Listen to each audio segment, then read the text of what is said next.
Hey pre-algebra students, so today we're going to look at notes for 7.4 on approximating square roots.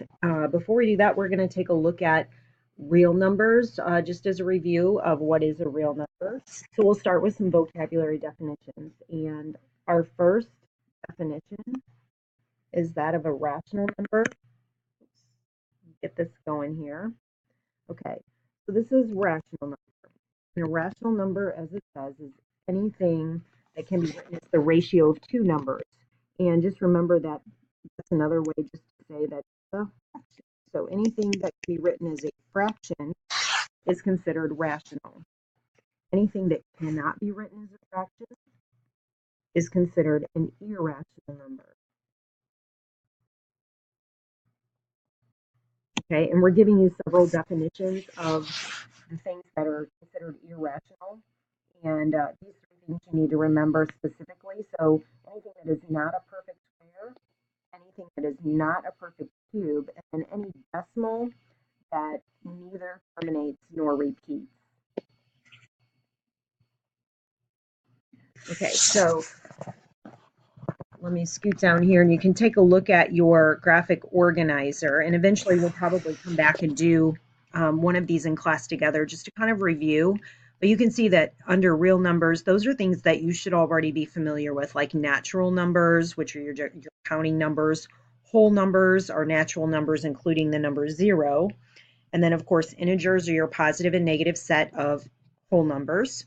And there's your rational numbers, anything that contains a fraction. Those can be positive or negative.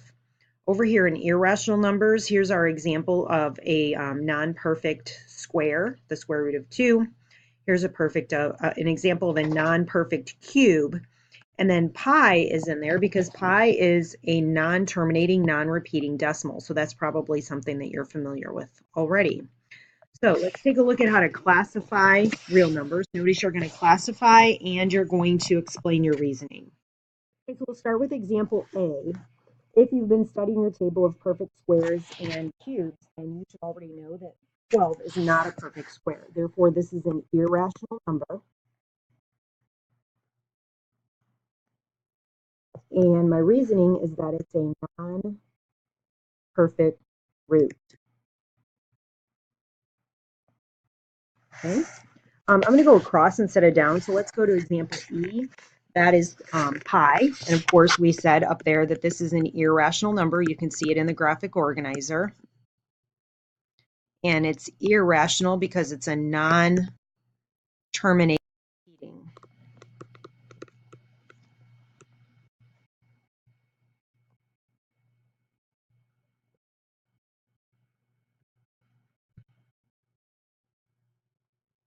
Okay. Letter B is negative 25 hundredths repeating. That bar notation shows that it does repeat. So therefore, this one is a rational number. My reasoning is that it repeats with a pattern. Later on in this unit, we're going to show you how to change decimals that repeat into fractions. Letter F is this big, long decimal here, and as you can see, it does not have any kind of a pattern. And then it shows at the end here, those three little dots indicate that it just keeps going on and on forever and ever. Therefore, this is also an irrational number. And it's non-terminating. I'm going to abbreviate here, non-repeating. Okay, let's look at the last few down here. We have the negative root of 9, and again, if you've been studying your table, you know that this would be evaluated as negative 3. Therefore, this is a rational number. My reasoning is that it's a perfect root.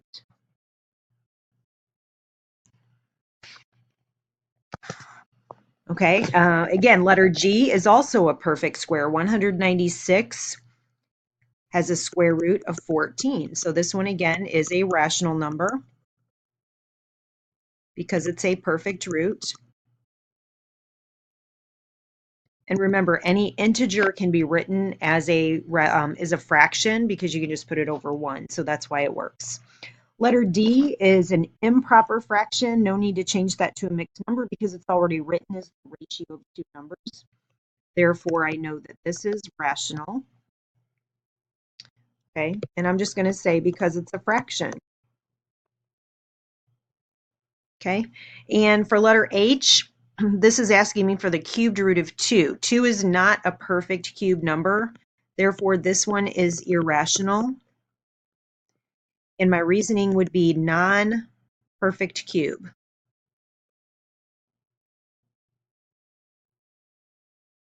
Okay, so if you have any any questions, we can pause the video before moving on. Otherwise, we're going to go ahead and take a look at how to approximate square roots.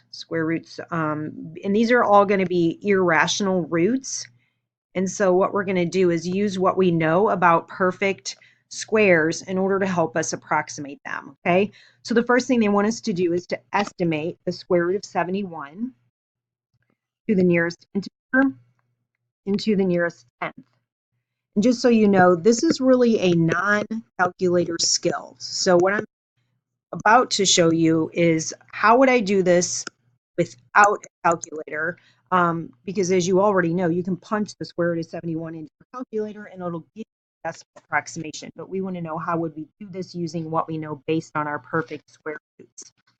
So generally what I'll do is start with the root I'm working with in the middle, and then I'll try to figure out what perfect square number is right below that number and what is right above that number.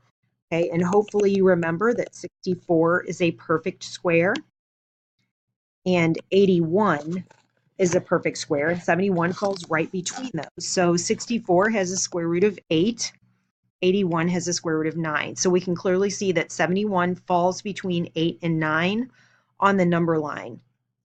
So if I'm going to start with A and approximate it to the nearest integer, I just want to look at how close these things are together. So 64 to 71 has a difference of 7. And then 71 to 81 has a difference of 10. So because 7 is less than 10, I can see that the square root of 71 is a little closer to 8 than it is to 9 on the number line. Okay, approximating it to the nearest tenth is a little bit trickier. So this time, what I would do is, again, look at that distance. So I would think about, for example, here, if it's between 8 and 9, exactly halfway would be 8.5, but it's not exactly halfway because it's a little bit closer to 64 than 71 based on the distance. So I would probably approximate this root as about 8.4.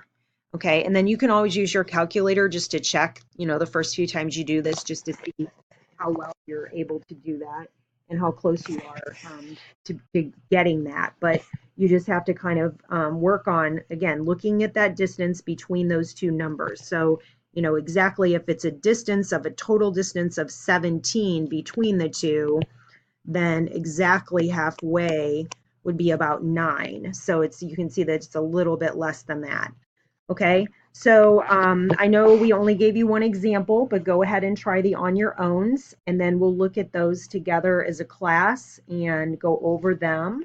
And we'll also, again, be talking about what we're going to do with real numbers. So if you need to, pause the video to do those. If not, go ahead and keep moving.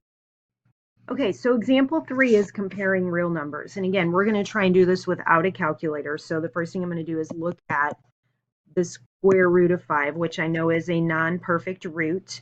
And I'm going to use what I know about my perfect squares. So I know that the square root of 4 is right below the square root of 5.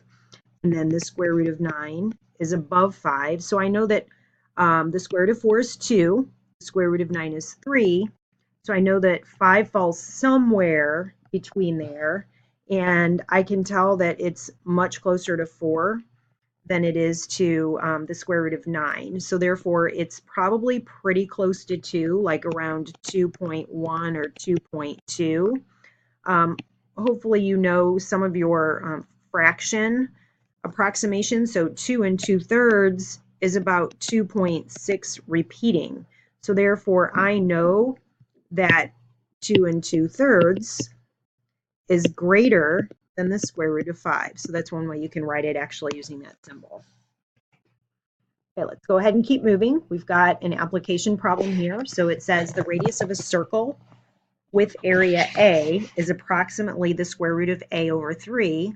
And then it says the area, okay, whoops, trying to just pick up a highlighter. The area of the circular pad mouse is 51 square inches. Okay, so this is not as challenging as it looks. We're just going to take 51, since it's the area, and put it in place of A in the formula. So it's 51 over 3.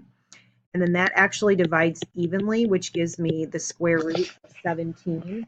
And again, if I was going to just approximate this, I would say, it's going to come over here and do a little work. The square root of 17 is between the two perfect squares, 16 and 25.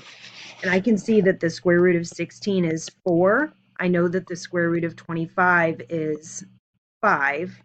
I can see that 17 is only, sorry about that, 17 is only 1 unit away from 16, but it's 8 units away here. So because it's so close to the square root of 16, I know that its decimal approximation is going to be really close to this. And actually, I'm just noticing I don't even need a decimal approximation. It's just asking me to the nearest integer. So therefore, I would say that the radius is about, actually use a little squiggly symbol there, is about 4 inches. And remember, it's not square inches, it's just a linear measure. Okay, if I was going to give a decimal approximation, I would say 4.1 or 4.2 because it's just a little bit more. All right, so that concludes our notes for today. Go ahead and try number 4 on your own and the rest of the on your own problems as well, and finish those up, and we will go over those together as a class. Have a great day.